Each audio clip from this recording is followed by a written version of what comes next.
Now, I do hope your day is going as planned and everything is working in your favor. Okay, now this conversation that we're about to have is not for the emotional, but for the rational, logical thinking mind. Okay? So I don't want to hear anything about, not all and but this, that, and the other. Now, a few weeks ago, I saw the news reporting on the decline in birth rates, and in that moment, I thought, women are finally taking back their power, and rather than being led by false promises and the lure of emotional attachments, they are choosing self. You know, I mean, you're making a choice to think long term, and this is premised upon relationship dynamics and circumstances and all these deciding factors. I mean, if you can afford, meaning if you are in a relationship with someone who you would have assessed to be equally responsible, but then, like I said, it depends on your circumstances.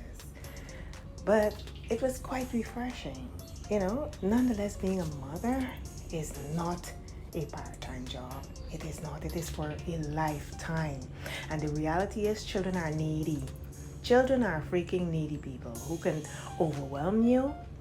And apart from you having those chemical imbalances that might occur after childbirth, there are a lot of mitigating circumstances that could also cause you to think that you're a horrible person, especially if you choose to do things that will keep you sane and whole. Now, I'm saying to veer into the topic of the issue of Amora Lex. Amora Lex is the young mother of 5 who decided to take her children to CPS. Now, she said she was overwhelmed and that she had exhausted all of her avenues. She spoke with the father of the children, their grandparents, friends, and all those people, and no one was willing to step up to help her. Now, I'm happy that Amora Lex made that decision for one reason, because, she could have chosen another way out, which was to unalive her children. Now, people are criticizing her and condemning her actions. Now, listen, Amora Lex did not do this alone. She did not create these children in a lab. All right?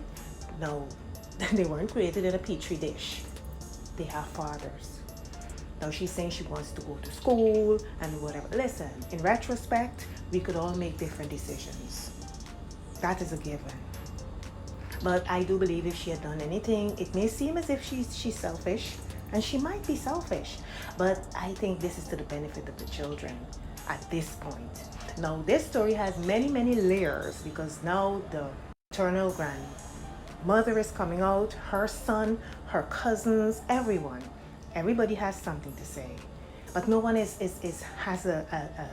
a solution to how they're going to get back those children. Now, she hasn't lost custody of the children, but they are not with her.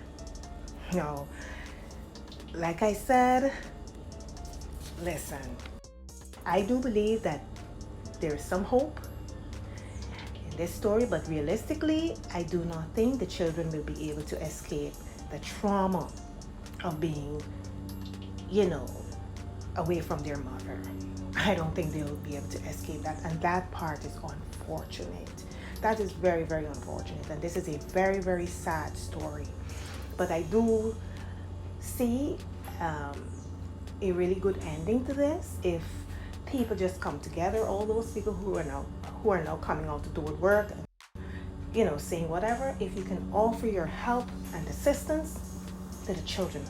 I'm tired of hearing people talking about things that have no relation to what is actually happening, because they're talking about the fathers and what she did, and who cares? If you say you love the children, then you'll do whatever it takes to keep them safe and to get them out of that situation that she put them in, because she thought she had absolutely no other safe alternative.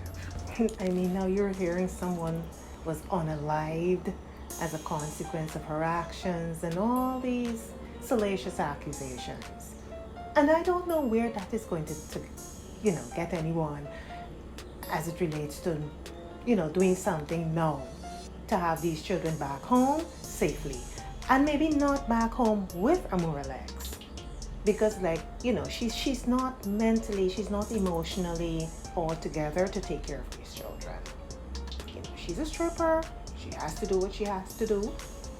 So I'm not going to even, speak on that part. She was providing for her children by herself.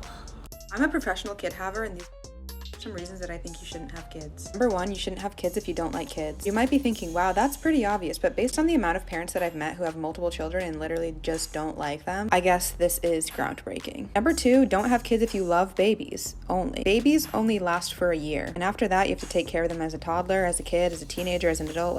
This is for life. It's not just a baby. Lastly, I don't think you should have kids if you're asking what's in it for you and what the benefits of having a kid are. It's not about you. I think people get confused because when you're pregnant with your first baby, everyone's so excited for you. You have the baby shower, everything's all about you, but it's never about you. I don't know if that's blunt, but the point of having a baby isn't to benefit you. It's quite literally to benefit the child. I feel like if you're asking what's in it for you, I just feel like you're missing the point. I really need someone to tell me if having kids is worth it. I actually went to therapy for this exact question, and I'll tell you what my therapist told me. So she basically says motherhood is a very universal path. So get a kid, raise a kid, right?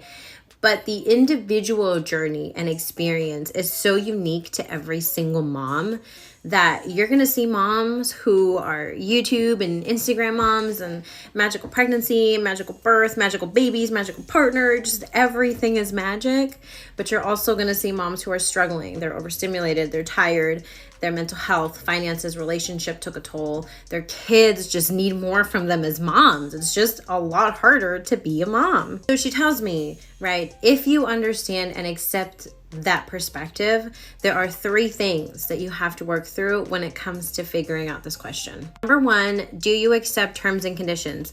And that means, are you aware that being a mom is probably one of the most unstable, unpredictable, craziest journeys that you could ever do in your life? And it might be hard, it might be easy. It might be hard the whole time, hard some of the time, none of the time. You won't know what's going on until you're actually in the thick of it. And is that something that you're okay with? If it's not, can you get okay with it? Is there any scenario in which you're okay with that insaneness? And if not, then maybe that's your answer. Number 2, what are you going to do if it gets hard?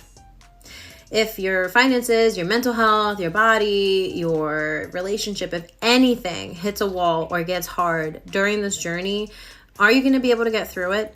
Or are you going to be able to find the tools and the support that you need?